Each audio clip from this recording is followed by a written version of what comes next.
Welcome to introduction.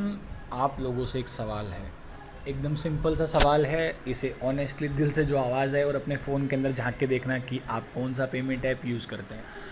हो सकता है आपके पास फ़ोनपे, पेटीएम और गूगल पे सारे ही हों, पर मेनली आपका फेवरेट कौन सा है। आपका आंख बंद करके अचानक अगर आपको बोला जाए पेमेंट करनी नींद में, तो आपका हाथ कहाँ जाएगा? सबसे पहले पेटीएम पे जाएगा, फ़ोनपे पे जाएगा, गूगल पे या फिर क्रेडिट या किसी और पे जाएगा? तो नाम बताइए।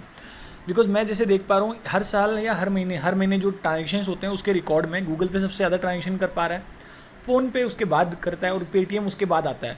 1 2 3 की रैंकिंग ये आती है, बट मैं कंफ्यूज हूँ ऐसा क्यों। पेटीएम सबसे सही मुझे लगता है, बट मैं उसको ये नहीं कह रहा कि मैं बायस्ड होकर पूछ रहा हूँ, बट मैं जानना चाहता हूँ रीज़न क्या है। मैंने ऑनलाइन चेक किया, रीज़न ये निकलता है कि सिक्योरिटी कंसर्न्स, या फिर यूआई बहुत सिंपल नहीं है, उसका कॉम्प्लेक्स है, या फिर यूज़र इतना स्मार्ट मुझे लगता है बिकॉज वो यूआई उसका ईजी है, बट वो कर पाएगा ये काम, वो कम।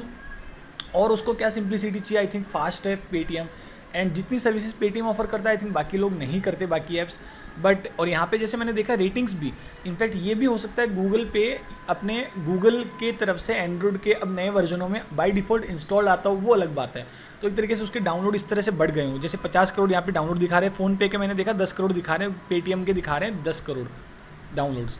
तो मुझे लगता है इसकी रीज़न क्या हो सकती है, मतलब मैं जानना चाहता हूँ। मतलब मुझे लगता है अगर ये यूआई वाली बात है तो आपको अगर यूज़ करने में ज़्यादा बाकी ईजी वो लगते हैं तो ठीक है, मैं मान सकता हूँ। बट बीच में मुझे भी लगता है एक बार शिफ्ट ऐसा हुआ था कि पेटीएम थोड़ा स्लो था एंड तब लोग शिफ्ट कर गए थे फ़ोनपे और गूगल पे। बट आई थिंक अभी पेटीएम ने काफ़ी इंप्रूवमेंट्स करी है और मुझे लगता है ऐसा क्यों है वो समझ नहीं पाया। एक और रीज़न बताएगी कि पेटीएम को अलावा जो बाकी हैं वो फ़ोनपे और जैसे कि अपना गूगल है, इनके पीछे कंपनियां बहुत बड़ी लगी हुई हैं। जैसे कि वॉलमार्ट, फ्लिपकार्ट से जो वॉलमार्ट बैकडअप है, वॉलमार्ट फ्लिपकार्ट बैकडअप है वॉलमार्ट से, वो लगी हुई है फ़ोनपे के साथ। और आई थिंक और भी लोगों ने इन्वेस्ट किया है। बाकी कहा जा रहा है कि गूगल के पीछे तो ऑब्वियसली पता ही गूगल है। इसके अलावा यहाँ पे जैसे कि इसके अलावा हम देख पा रहे हैं इसमें मेरे ख्याल से एक रीज़न और ये हो सकती है कि मैंने, हाँ, मार्केटिंग स्ट्रेटेजी। वो कह रहे हैं कि लेकिन ऑनलाइन जब मैंने चेक किया, ऑनलाइन वाले मीडिया सोर्सेज कह रहे हैं कि मार्केटिंग फ़ोन पे इतना नहीं, फ़ोन पे गूगल पे करते हैं, पेटीएम इतना नहीं करता। हो सकता है उस वजह से पॉपुलर हुआ हो। अब मुझे अभी भी नहीं समझ में आ रहा कि यूज़र इतना स्मार्ट है, उसे पता क्या करना है। मैं नहीं बोल रहा फ़ोन पे मत करो, पैसे तो उतने कटने, अगर 10 भेज रहे हो तो किसी ऐप से भेजो, 10 ही जाएंगे। पर ये जो रीज़न्स हैं वो मुझे थोड़ा जस्टिफाई नहीं हो रही। अब तो आई थिंक पेटीएम इंप्रूवमेंट कर रहा है, हो सकता है आने वाले मंथ्स में दिखे। बट मुझे ये बोलना इसलिए था बिकॉज मैंने काफ़ी मेरे आसपास भी लोगों को देखा, तो जो टेक सेवी हैं वो ज़्यादातर दूसरे ऐप भी यूज़ करते हैं, पेटीएम भी रखते हैं। बिकॉज पेटीएम कुछ ऐसी सर्विसेज देता है जैसे पेटीएम पोस्टपेड हो गया, और बहुत सारी चीज़ें जो पेटीएम के अलावा कहीं और आपको इतनी ईजिली मिलेंगी नहीं, और बाकी ऑप्शंस पेटीएम पे ज़्यादा एक्सेसिबल हैं।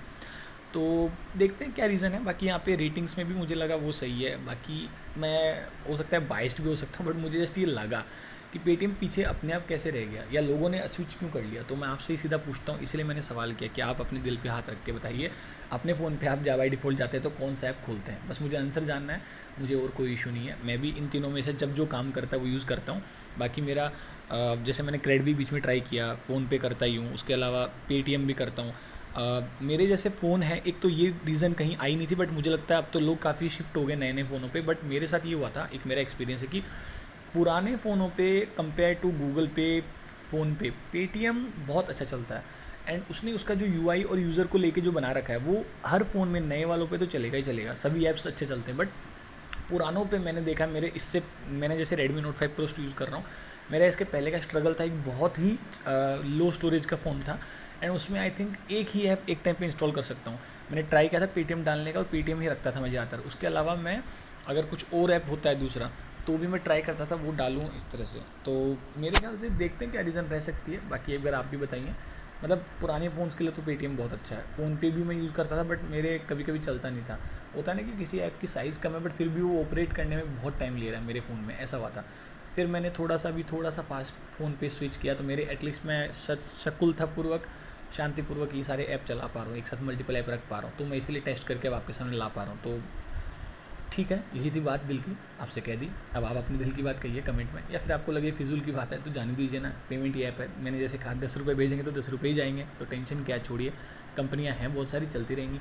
अपन को किसी से लगाव नहीं रखना, अपन का फ़ायदा जिसमें हो वो करना है। बट ओवरऑल एक सर्विस जो देने वाली कोशिश है किसी ऐप की, मैं उसको सराहना करके यहाँ पे कुछ कहना चाह रहा था, बस यही मेरी कोशिश थी। चलिए ठीक है, मिलते हैं आपसे अगले वीडियो पे।